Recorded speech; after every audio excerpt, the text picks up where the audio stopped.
ফেসবুকে প্রোফাইল যারা লাল করছেন আমি তাদের উদ্দেশ্যে বলতে চাই আমি ততটুকু পর্যন্ত লাল যতটুকু পর্যন্ত আপনারা যৌক্তিক দাবি কোটা সংস্কার ছিল যৌক্তিক দাবি বিচারের দাবি ছিল ততটুকু পর্যন্ত আমিও আপনাদের সাথে লাল ছিলাম কিন্তু যখন আপনারা আমার নেত্রী জননেত্রী শেখ হাসিনার পদত্যাগ দাবি করতেছেন এবং ধ্বংসলীলায় মেতে উঠেছেন তখন আমি যেমন আপনাদের যেমন আমার নেত্রীর বিরোধিতা করার অধিকার আছে আমারও আমার নেত্রীর পক্ষে দাঁড়ানোর অধিকার আছে আমি এই সস্তা জনপ্রিয়তার জন্য এখানে ভাইরাল হইতে আসি নাই আমি জানি যে এখন দেখা যাচ্ছে যে এমন একটা অবস্থা যে আপনি ফেসবুকটা এমন যেমন ধরেন আমার মাননীয় প্রধানমন্ত্রী বলতেন যে আমি ফেসবুক এমপি আমি যদি ফেসবুক এমপি হিসেবে চিন্তা করতাম তাহলে ফেসবুকে তো এখন পুরাটাই দখল করে রাখছে হচ্ছে গিয়ে এই জামাতের লোকজন সবচেয়ে বেশি দখল করে আছে তা আমি এখন সরকারের বিরুদ্ধে একটা কথা বললে আমার তো বলার ক্ষমতা আছে আমি তো স্বতন্ত্র এমপি আমি যা ইচ্ছা সরকারের বিরুদ্ধে বলতে পারবো তা আমি তো একেবারে এখন তো আমি মানবতাবাদী শুধু মানবতাবাদী না দেখতেন আমি যদি আজকে খালি সরকারের বিরুদ্ধে বলি কালকে থেকেই সবাই বলবে যে সুমনকে আমরা প্রাইম মিনিস্টার দেখতে চাই প্রধানমন্ত্রী দেখতে চাই তা আমি তো ওই প্রধানমন্ত্রী হওয়ার লোভে আসি না এখানে আমার রাইট রং বোঝার ক্ষমতা হয়েছে আমি পড়াশোনা করে ব্যারিস্টার হয়েছি আপনারা বলতে পারেন যে আমার পড়াশোনা খুবই খারাপ মান খুবই খারাপ কিন্তু এইটা আমি আপনাদেরকে জিজ্ঞেস করতে চাই প্রধানমন্ত্রীরা আপনারা এই রিজাইন করাবেন সরকার পতন করায় আপনাদের আন্দোলন তো এখন পুরাটাই হচ্ছে গিয়ে জামাত শিবির আর বিএনপির দখলে চলে গেছে তাইলে আপনারা জামাতকে আবার ক্ষমতায় আনবেন তারেক জিয়ারে আবার ক্ষমতায় নিয়ে আসবেন যিনি দ্বন্দ্বপ্রাপ্ত তাহলে আপনারা যদি এইগুলো আনেন তাহলে আজকে আপনারা এক দফা চাচ্ছেন এক দফায় কি মনে করলাম যে আপনাদের এক দফায় আমি মেনে নিলাম মাননীয় প্রধানমন্ত্রীকে বললাম যে আপনি কি করেন পদত্যাগ করেন ছাত্ররা মারা যাচ্ছে এই না আমরা বললাম তারে স্বতন্ত্র এমপি হিসেবে আমি তারে বললাম আজকে যারা এক দফা দিচ্ছে কালকে এরা আরেকটা দফা দিবে দিয়া বলবে যে আপনি আওয়ামী লীগ করা বন্ধ করেন এই দেশে কেউ আওয়ামী লীগ করতে পারবে না 2 দিন পরে বলবে যে এই দেশে মুক্তিযুদ্ধের চেতনা থাকবে না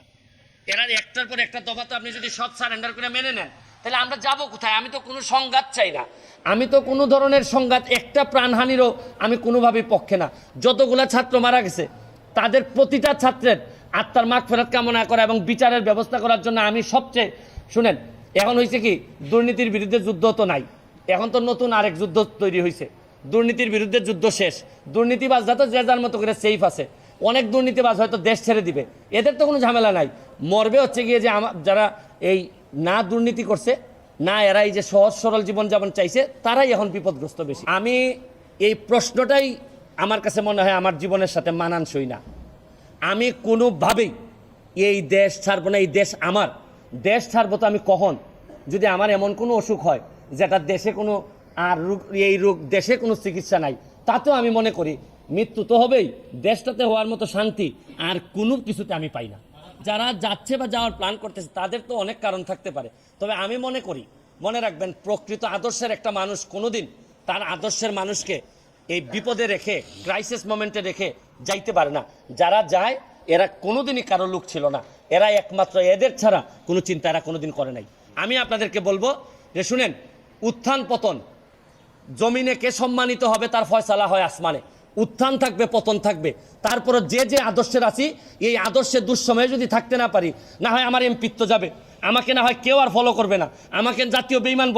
বলেন তারপরও আমি বিশ্বাস করি আমি জননেত্রী শেখ হাসিনাকে শেষ পর্যন্ত আমি চেষ্টা করব তার সাথে থাকার এবং আমি কোনোভাবেই জামাত বিএনপিরে এই ক্ষমতায় এই দুর্নীতিগ্রস্ত এইরকম একটা ক্ষমতায় আসার জন্য বাধা দেওয়ার জন্য যা করা লাগে আমি করব সাধারণ ছাত্ররা যদি আমাদেরকে বিদায় করে দেয় দিক কিন্তু সাধারণ ছাত্ররা এই ধরনের নেতৃত্ব তৈরি করে এই ক্ষমতায় আসুক আমি তো ওয়েলকাম জানাই আমি তো এদেরই প্রতিনিধি আমি মনে করি কিন্তু এরা তো জানে না এরা আবেগ প্রবণ কইরা কোথায় দেশটারে নিয়ে যাচ্ছে কালকে যদি শেখ হাসিনা যদি না থাকে পরশুদিন কি আপনি তারেক জিয়ার আইন দিবেন আপনি কি কারে দিবেন এই যে 14 জন আর 100 জন সমন্বয়ক আছে তারা এসে ক্ষমতা নিক তারা তো ক্ষমতা নিতে পারবে না তারা কার কাছে নিয়ে ক্ষমতা দিবে এইটাই তো আমি বুঝতে পারি না তারা ক্ষমতাটা নিয়ে কার কাছে দিবে ক্ষমতা বলুক যে আমি অমুকরে দিব 14 জন বা 150 জন সমন্বয়ক যারা আছে যারা দাবি করতেছে যে তারা এই দেশটারে রাষ্ট্রের সংস্কার করতে চায় তাহলে তারা এসে বলুক তারা মন্ত্রী হইতে চায় বা তারা ক্ষমতা নিতে চায় কিন্তু আমরা তো বুঝতেছি তারা আইসাই যেটা করবে এটা হচ্ছে কি লাথি মেরে এদেরকে যারা আজকে যদি এই সরকারের পতন হয় কালকে এই সমন্বয় একটা লাথি মেরে বের করে দিবে দিয়া জামাত এবং বিএনপির যারা এই ষড়যন্ত্রটা করে এই জায়গা পর্যন্ত আসছে এরাই এই দেশের দায়িত্ব নিবে নিয়ে এই দেশটারে আগে 50 বছর আমরা এই ব্যাপারে কিছু করতে পারবো না কাজে তারাও কিছু করলো না তো আমরা যাবোটা কোথায় পুলিশও কিছু করবে না ওরাও জবর দখল করার জন্য ছুটে আসবে আমাদের আইন কানুন কিছুই মানবে না আর আমাদের একটা প্যানিক সৃষ্টি করলো আমাদের পুরো অফিসের মধ্যে। যত লোকজন আছে, বিশেষ করে মহিলা সহকর্মী যারা আছে, তারা খুবই ভীত সন্ত্রস্ত হয়ে গেল যে কি কারবার, কি হলো এটা। তো কাজে সমস্যার পরিমাণ বাড়ছে, কমছে না। সমস্যা পরিমাণ বাড়ছে, কমছে না। আমি একটু পিছনে আদালতে আপনার বিরুদ্ধে রায় ঘোষণার পরে আপনি একটা প্রতিক্রিয়া দিয়েছিলেন। সেই প্রতিক্রিয়া আপনি বলেছিলেন যে বাংলাদেশের একটি কথায় আপনি এরকম বলেছেন যে বাংলাদেশের প্রতিটি নাগরিককে অন্যায়ের বিরুদ্ধে এবং গণতন্ত্র এবং মানবাধিকারের পক্ষে এক কণ্ঠে কথা বলার আহ্বান জানায়। অনেকে এইটাকে দেখছেন হচ্ছে এরকম করে যে আপনি গণতন্ত্রের পক্ষে লড়াইয়ে সামিল হতে বলছেন। প্রশ্ন কেউ কেউ করছেন, প্রশ্ন উঠছে, আপনি কি এইসব মামলা মোকদ্দমা থেকে মুক্তি পেতে এই সরকারেরই পরিবর্তন চাইছেন?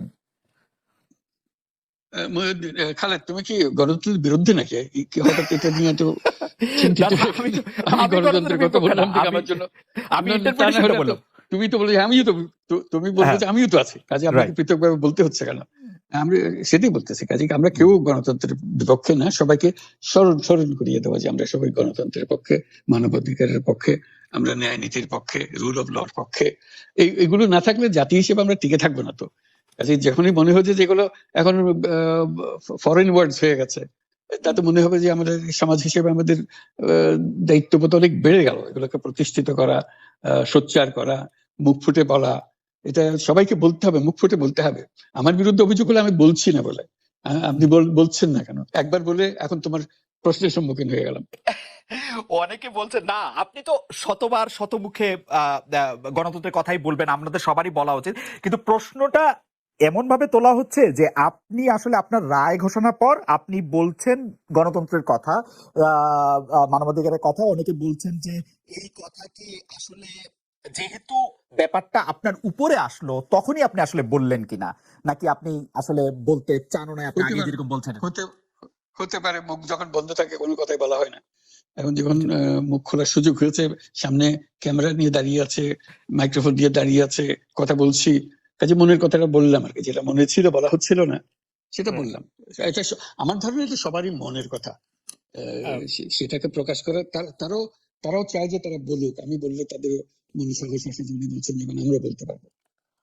প্রফেসর ইউনূস, আপনি যখন বলছেনই তখন আমি এই কথাটাকে একটু ইলাবোরেশন আপনার কাছে আশা করতে পারি, যে আপনি যখন বলছেন যে গণতন্ত্র মানবাধিকারের পক্ষে এক কণ্ঠে কথা বলার আহ্বান আপনি জানাচ্ছেন, আপনার কাছে কি মনে হচ্ছে যে গণতন্ত্র মানবাধিকারের পক্ষে এখন বহু পক্ষ বহু কণ্ঠ, এটা আসলে এক কণ্ঠে কেউ বলতে পারছে না বা সাহস পাচ্ছে না বা বলছে না, এরকম আপনার মনে হচ্ছে কিনা?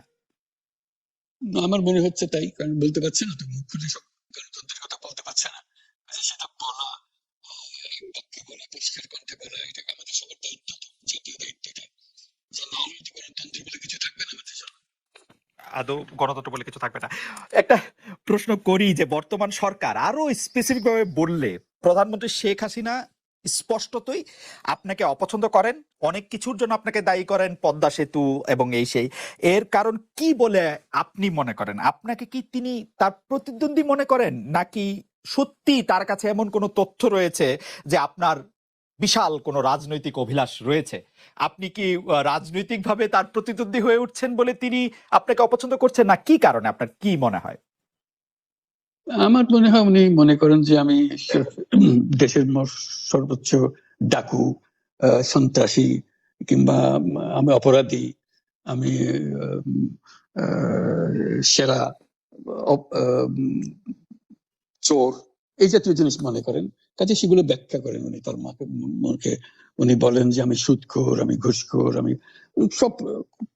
এমন সব কটু শব্দ ব্যবহার করেন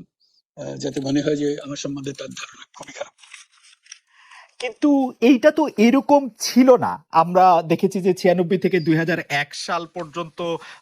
নানাভাবে এই সরকারি বা আওয়ামী লীগ সরকারি আপনার সাথে, বা আপনি আওয়ামী লীগ সরকারের সাথে একসাথে কাজ করতে কোনো সমস্যা হয়নি। আপনি